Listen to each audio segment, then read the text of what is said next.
All right, today is Friday, November 8th, 2024.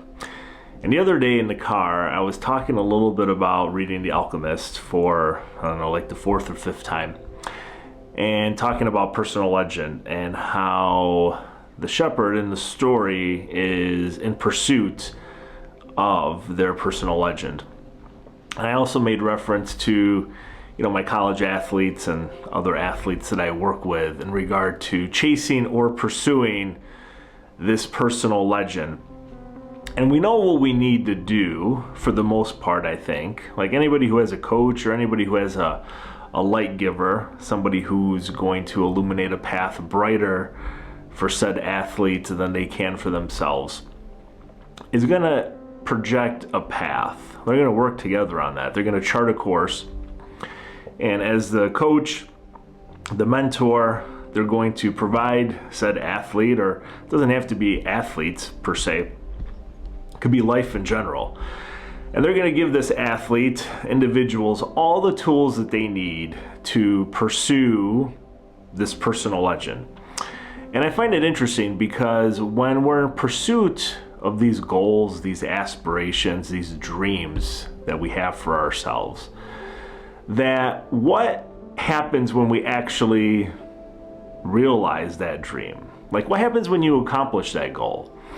And I was writing about it earlier today. I was kind of hanging out with my 3-year-old, and I was just writing some notes down as we were playing Legos on the floor.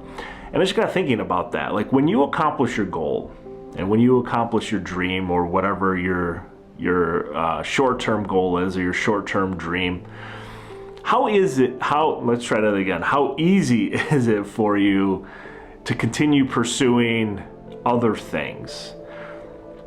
And I work with throwers, and most of the time they have goals about hitting certain distances. They're not so much about winning championships or qualifying for things like that.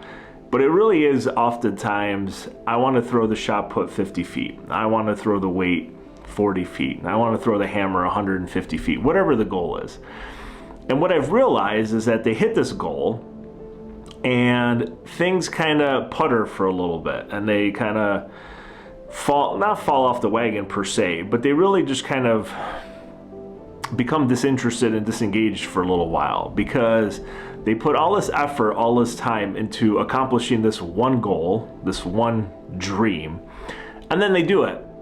And it almost seems like that there's nothing after that. Like you achieve your goal and it's not what they were expecting. Like throwing the weight 50 feet the first time, yeah, that might be great, but like then what, right? If that's your only goal and you accomplish it after 2 seasons and you have 2 more years of college to go, it's not that you wouldn't be able to set another goal for yourself of 60 feet or 65 feet or whatever the number might be.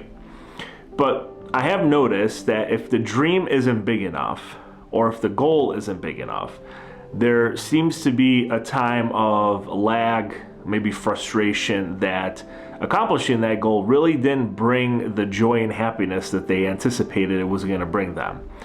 Now, when I was in college, I had a goal of throwing 50 feet in the weight too. I thought that was like the greatest thing ever, and I was going to be the superstar.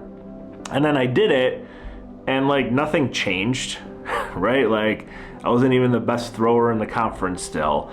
But for some reason, I was fixated on 50 feet in the weight. And it put me on the Fredonia State men's honor roll, like the top 10, which I was knocked off after a couple seasons of coaching athletes myself. But nothing really changed for me. It wasn't until I graduated from college that I had the aspirations of qualifying for the Olympic trials. Now there was something to pursue, right? I was a 160-foot hammer thrower. To qualify for the Olympic trials, I had to go at least like 230 feet, right? Did I know that I couldn't do that? No. But I tried as hard as I could over the next 4 years to get there. And that was a pursuit. And in college, we have 4 years, right? And I think sometimes for the athletes that we work with, or even just other individuals in general, that we get fixated on this time or distance or whatever, money, like whatever aspiration it is. And we get there, and then there's just this like sense of, okay, like what's next? Like what do I do next? And I was just wondering, I know this is a longer video, but I'm just wondering, like for those of you that set these, hairy, audacious goals, right? These things that really scare you and you're really like, oh my gosh, am I actually ever gonna do it? When you actually do it, does anything change, right? Like, I'll give you an example because I thought a lot was gonna change. Some things did change, but not the things that I wanted to change. So I wanted to write a book, and I submitted it, and I pitched it around for a couple years, or not a couple years, a few months, and it's finally coming to fruition. Like we are literally like in the production process, and this book is going to be published. And I always wanted to publish a book. I always wanted to be an author, and that was something that I've wanted to do since 2008. And now I'm at the cusp of actually accomplishing it. And the next goal after this one is to publish the second book that I'm already started working on. So there's always something there that like I'm chasing, that I'm pursuing. But the actual idea of getting the first book published and getting the contract and then finally being told by my editor, it's good to go, like we're going to production.